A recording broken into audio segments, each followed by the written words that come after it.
Isang mapagpalang araw po sa lahat ng mga anak ng Diyos na patuloy na nakikiisa at sumusunod sa kalooban ng Panginoon. Ako po si Pastora Linda Pengson ng DOJ Masalipit. At sa umagang ito, tayo po ay muli mag-aaral po tayo ng salita ng Diyos. Ito po ay makikita natin sa aklat ng Juan chapter 21 verse 15 to 17. Ang sabi po dito, pagkakain nila, tinanong ni Jesus si Simon Pedro, "Simon, anak ni Juan, iniibig mo ba ako ng higit sa mga ito?" "Opo, Panginoon, alam ninyong mahal ko kayo," tugon niya. Sinabi sa kanya ni Jesus, "Kung gayon, pakainin mo ang aking mga batang tupa." Muli siyang tinanong ni Jesus, "Simon, anak ni Juan, iniibig mo ba ako?" Sumagot si Pedro, "Opo, Panginoon, alam ninyong mahal ko kayo." Sabi ni Jesus, "Alagaan mo ang aking mga tupa." Pangatlong ulit na tinanong siya ni Jesus, "Simon, anak ni Juan, mahal mo ba ako?" Nalungkot si Pedro sapagkat 3 beses siyang tinanong ng mahal mo ba ako? At sumagot siya, "Panginoon, alam po ninyo ang lahat ng bagay. Alam ninyong mahal ko kayo." Sinabi sa kanya ni Jesus, "Pakainin mo ang aking mga tupa." Amen. Sandali po tayong manalangin. Aming Ama, maraming salamat sa mga salita mo na aming pagbubulayan sa umagang ito. Dalangin ko po na patuloy na sumagana ang karunungan na nagmumula sa iyo sa gawaing ito, lalo na po sa iyong abang lingkod. Basbasan niyo po ang iyong abang lingkod. Ang mga labi ko, Panginoon, lahat ng lalabas dito ay sa iyo lamang magmumula. At dalangin ko po na mapagpala ang lahat ng makakapanood at makakarinig ng pag-aaral na ito ng iyong salita. Wala pong ibang maparangalan, mapapurihan, kundi ikaw lamang aming Ama, sa pangalan ni Jesus, sa pangalan ni Jesus. Amen, amen. Sige po, patuloy po tayo. Ito po ay tagpo pagkatapos mabuhay muli ni Jesus. 3 beses niyang tinanong si Pedro, "Simon, anak ni Juan, iniibig mo ba ako?" At sa bawat sagot ni Pedro, ano po ang sagot ni Pedro? "Opo, Panginoon." "Iniibig mo ba ako?" "Opo, Panginoon, alam ninyong mahal ko kayo." Pagkatapos po, tinanong uli siya ng Panginoon. Ang sagot sa kanya ng Panginoon, "Pakainin mo ang aking mga tupa." Pagkatapos, tinanong uli siya ng Panginoon, "Simon, anak ni Juan, iniibig mo ba ako?" "Opo, Panginoon," sagot ulit ni Apostol Pedro. Anong sabi ng Panginoon? "Alagaan mo ang aking mga tupa." At pangatlong beses, tinanong siyang muli ng Panginoon, "Mahal mo ba ako?" At sumagot siya, nalungkot siya. Pero sumagot pa rin siya, "Panginoon, alam ninyo ang lahat ng bagay, alam ninyong mahal ko kayo." Sinabi sa kanya ni Jesus, "Pakainin mo ang aking mga tupa." So ang tanong lagi ng Panginoon, mahal mo ba ako? Mahal mo ba ako? At lagi pinagbibili ng Panginoon, pakainin mo ang aking mga tupa. Ito po 3 beses tinanong ng Panginoon si Apostol Pedro kung mahal siya.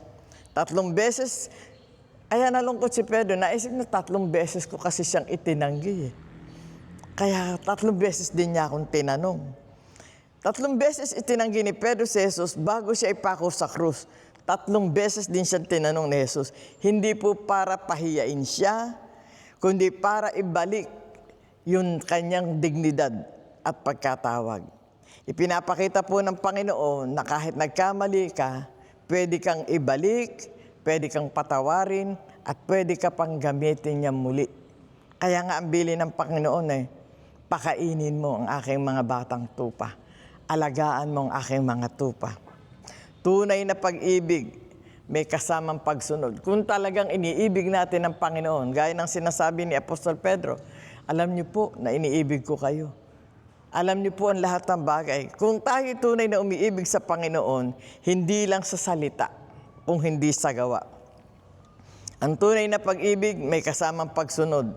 Hindi lang po sapat na sabihin na mahal natin si Jesus. Ang sabi niya kay Pedro, kung mahal mo ako, alagaan mo ang aking mga tupa.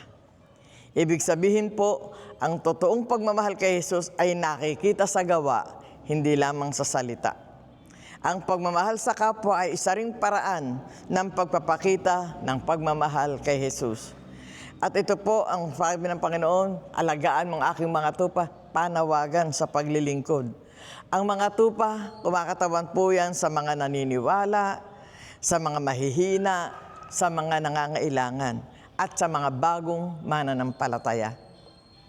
Kaya nga ipinapakita po ng talata na lahat tayo ay tinatawag na maglingkod kahit sa maliit na kaparaanan. Mag-encourage, magturo, magpatawad, magpakita ng pag-aalaga, mag-abot ng tulong sa nangangailangan. Hindi mo kailangan maging pastor. Basta may puso ka sa tao, pwede kang gamitin ng Panginoon. Hindi kailangan ng mataas na pinag-aralan o ano pa man. Ang mahalaga sa Panginoon, yung pagsunod natin sa Kanya. Nakapag-aral ka nga, hindi mo naman kayang sumunod. Huwag natin sabihin, wala tayong kakayahan. Ang hinahanap po ng Panginoon, hindi yung kakayahan mo, yung availability mo. Kasi kung available ka, yung kakayahan kayang ibigay ng Panginoon eh. Kaya napakahalaga po yung puso natin kung totoo tayo sa pagsunod sa Panginoon. Si Jesus po ang tunay na pastol. Si Jesus mismo ang nagmamahal sa kanyang mga tupa. Tayo, iniimbitahan lamang niya na makiisa sa kanyang pagmamahal. Kaya po ang paglilingkod ay hindi pabigat. Ito po ay isang pribilehiyo. Uhaw na uhaw ang Panginoon sa taong magbibigay sa Kanya ng espesyal na pagpapahalaga. Yung taong hindi niya ginagawa yung mga bagay kasi nag-aasam ng may kapalit. Madalas tayo sinasabi natin, gusto mong pagpalain kayo ng Diyos, maglingkod kayo. Maglingkod kayo sa Panginoon para pagpalain kayo. Hindi po yun ang hinahanap na paglilingkod ng Diyos. Hinahanap po ng Panginoon yung paglilingkod na walang kondisyon. Yung nanghihingi, hindi ka nanghihingi ng kapalit, kundi yung tao sa puso, kusang loob, yung pagsunod mo sa Panginoon. Kahit po tayo, ayaw natin yung bibigyan tayo ng espesyal na mga bagay dahil may kapalit, di ba? Hindi tayo natuto. Kaya ka lang binigyan kasi inaasahan, papalitan mo ng masigit pa doon. Hindi po yun ang hinahanap ng Panginoon. Gusto natin kapag binigyan tayo ng mga espesyal na bagay, binigay yun dahil espesyal talaga tayo. Mahal niya tayo. Katulad ng ginagawa natin sa Panginoon.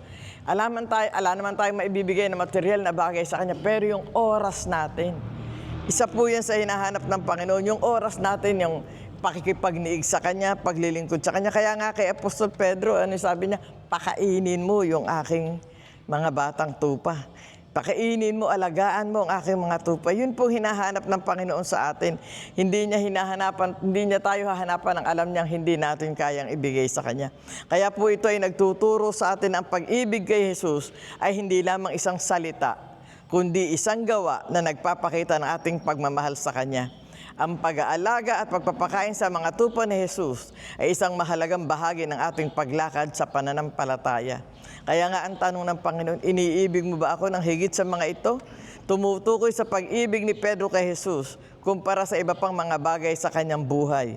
Ang sagot ng Panginoon, alagaan mo ang aking mga tupa. Ito ay isang utos ni Jesus kay Pedro na alagaan ang kanyang mga tagasunod. Pakainin mo ang aking mga tupa.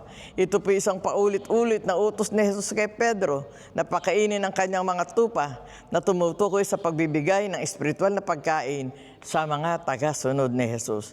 Tayo po bilang nakakilala sa Panginoon, yun din po ang iniaata sa atin ng Panginoon. Pakainin mo ang aking mga tupa. Sa kongregasyon na pinagkatiwala sa atin ng Panginoon, ito po isang pribilehiyo. Hindi lahat napagkatiwalaan ng Panginoon. Kaya nga sabi po, marami ang tinawag, pero kakaunti ang pinili at hinirang. Kaya mapalad tayo na tayo po ay nakasama sa mga hindi lang tinawag, pinili na hinirang pa ng Panginoon. Mahalagang talata sa Biblia ang pinag-aaralan natin ito dahil ito po ay naglalarawan sa pag-uusap ni Jesus kay Pedro pagkatapos ng kanyang pagkabuhay na mag-uli. Makikita po natin dito na Hindi, sabi ko nga po kanina, hindi para ipahiya si Pedro, kung hindi para ibalik yung dignidad niya na nawala nung ipagkaila niya ang Panginoon. Doon makikita natin na ang Panginoon talaga ay hindi siya nagtatanim ng galit o ng hinanakit. Gaano kasakit yung araw-gabi kasama mo tapos nireject ka. Hindi ko po kilala yan. Di ba? Sabi niya. Pero nung una siya, kahit iwanan kayo ng lahat ng yan, hindi ko kayo iiwan. Pero sinabi ng Panginoon, pag ipagkakaila mo ako pagkaraan ng 3 tilaok ng manok, ipagkakaila mo ako. Kaya nga may nagtanong sa kanya, hindi ba kasama? Ay, hindi ko kilala yan. No, hindi ko kilala. May nagtanong uli, hindi ba kasama ka ng tao na yan na humahayop pa kayo? Ay, hindi ko kilala. Mamatay man ako, hindi ko kilala. Gaano kahirap yun. At minsan pa uli siyang tinanong, pero pinagkaila. Tayo rin, pag ipinagkakaila tayo, hindi ba tayo nasasaktan? Lalo na ang Panginoon. Araw-gabi, kasama. Tapos sasabihin, hindi ko kilala. Gaano po kasakit sa Panginoon yun. Pero ang maganda sa Panginoon, nang tiningnan niya si Pedro nung pinagkaila siya, hindi tingin nanunumbat tingin ng pagkahabag ang ibinigay ng Panginoon sa kanya. Kaya nga si Pedro, nung nabuhay na muli ang Panginoon, alam niya magbabalik loob Kaya nga sabi niya pag nagbalik loob ka na, patatagin mo ang aking mga tupa. Kaya ito po binili ng Panginoon sa kanya. Kaya nung nagkita sila, pagkaraang nabuhay muli ng Panginoon, 3 beses siyang tinanong. Kaya nga siguro naisip ni Pedro, 3 beses ko kasi siyang kinaila. Kaya 3 beses din akong tinanong. Pero si Pedro po, nung panahon na ito, matatag na ang pananampalataya. Kaya nakakasagot na siya ng totoo sa Panginoon na iniibig ko po kayo ng higit sa mga ito. Kaya sa buhay po natin, ang Panginoon laging nandyan. Nagkakamali tayo, tama. Kung si Pedro nga araw-gabi kasama ng Panginoon naranasan niyang i-reject ang Panginoon. Pero salamat dahil ang Diyos laging nagbibigay ng pagkakataon sa atin para makabalik tayo sa Kanya. Laging may daan pabalik sa Panginoon. Yung pagre-repent, yung pagsisisi sa nagawa natin kasalanan, yun lang naman ang hinihintay ng Panginoon. Kung tayo magsisisi, magbabalik loob sa Kanya, higit pa sa inaasahan mo, ibibigay ng Panginoon sa iyo. Katulad din kay Apostol Pedro. Kahit ikinaila niya ang Panginoon, sumumpa pa siya, tinigpas pa niya tenga ng isang sundalo, isang tauhan, pero ganun pa man, ang Panginoon, yung pag-ibig ng Diyos, walang katulad. Kahit ano'y ginawa niya, pinatawad siya ng Panginoon at ginamit muli ng Panginoon. Kaya isang bagay po sa ating mga mananampalataya, huwag tayong mawawala ng pag-asa, magpatuloy lang tayo. Kung bumabagsak ka, itatayo ka ng Panginoon at muli kang ibabalik at gagamitin ka ng Panginoon para sa kalwalhatian niya. Kaya sa buhay po natin, salamat sa Panginoon na meron tayong Diyos na laging nagbibigay ng hindi lang 1, 2 pagkakataon. Hanggat lumalapit tayo sa Kanya, unlimited po ang pagpapatawad ng Panginoon. Pero huwag naman po nating abusuhin. Di po ba? Kasi kapag nakakilala ka na, tatalikuran mo na yung dating buhay. Ako dating sarado, katoliko, dikandado. Kaya maraming nagulat, paano ako naging Kristiyano, paano ako na-born again. Pero salamat ang Diyos. Sabi nga, ang tinitingnan niya yung pagsunod mo. Sabi ko nga, Panginoon, gusto kong maglingkod, pero hindi ko alam kung paano. Pero dahil alam kong kulang po ako sa pinag-aralan. Pero sa habag ng Diyos, sinagot niya yung panalangin ko. Sa Aklat ng Pahayag, chapter 3, verse 8, sabi ng Panginoon doon, nalalaman ko ang iyong mga gawa. Alam kong kakaunti ang kakayahan mo, ngunit sinunod mo ang aking turo at naging tapat ka sa akin. Kaya binuksan ko ang isang pinto sa iyong harapan at walang sino mang makapagsasara nito. Inangkin ko po yung pangako ng Diyos na yon. Pag daw ang Diyos ang nagbukas, walang pwedeng magsara. Kaya sa buhay po natin, ang pagsikapan po natin, makaniig lagi ang Panginoon, yung relasyon natin sa Kanya, pagyamanin natin, at talaga pong yung mga bagay na imposible sa buhay mo, gagawing posible ng Panginoon. Kasi sabi niya sa Lucas 1:37, walang bagay na mahirap sa Kanya. Kaya ang kailangan lang po natin, matutong sumunod. Sabi ko nga po kanina, hindi yung galing, hindi yung talino natin ang kailangan ng Diyos, kundi yung availability natin, dahil yung ability kayang ibigay ng Panginoon sa atin. Nakapag-aral ka man o hindi, ang mahalaga, sumusunod ka sa kanyang kalooban. Kaya sa buhay po natin, salamat sa Panginoon, dahil meron tayong Diyos na laging nandyan, nakaagapay sa atin at tapat siya sa kanyang pangako. Hindi kita iiwan ni pababayaan. Matuto lamang po tayong sumunod sa kanya ng tapat. Ano po? Kasi ang kinalulugdan ng Panginoon, yung pusong tapat. Yun ang hinahanap niya. Pagka ikaw ay tapat, higit pa, hilalong tapat ang Panginoon. Kaya higit pa sa hinihingi mo, ipagkakaloob ng Diyos sa iyo. Kaya katulad po ni Apostol Pedro, tayo po ay tinatagubilinan ng Panginoon. Pakainin, alagaan ang kanyang mga tupa. Tayo po, pinagkatiwalaan ng Panginoon, huwag nating sayangin anuman yung ipinagkatiwala sa atin ng Diyos. Dahil ang Diyos na nagtiwala sa atin ay Diyos na katiwa-tiwala at hindi marunong sumira sa kanyang pangako. Yun lamang po at purihin po ang Panginoon.